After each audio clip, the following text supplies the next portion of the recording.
যা হালাল বেতন পান, কম দামের জিনিস খান, কচু শাক খান। হাসতেছেন আপনারা? আরে ভাই, কচু শাকে 100% ক্যালোরি। কচু শাক খান বেশি করিয়া। বিদেশি আপেল, আপেল তো আমার দেশে হয় না। বিদেশি আপেল বেশি না খাইয়া দেশের পেয়ারা খান। 2টা আপেলের সমান 1টা পেয়ারা। কোক 7 আপ ইহুদিদের পণ্য না খাইয়া 1টা ডাব খান।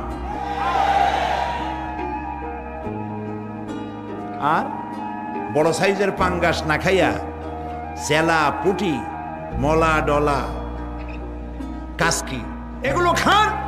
কি হবে? এগুলোর মধ্যে রয়েছে ফসফরাস। খাইলে পরে চোখের দৃষ্টি বাড়তে থাকবে, হার্ট অ্যাটাক করবে না, স্বাস্থ্য ভালো হবে। স্বাস্থ্য ভালো হওয়ার অর্থ পেটটা বিশাল আকারে হওয়া না, পেটটা ছোট হওয়া, সিনাটা চওড়া হওয়া, এইটার নাম স্বাস্থ্য ভালো।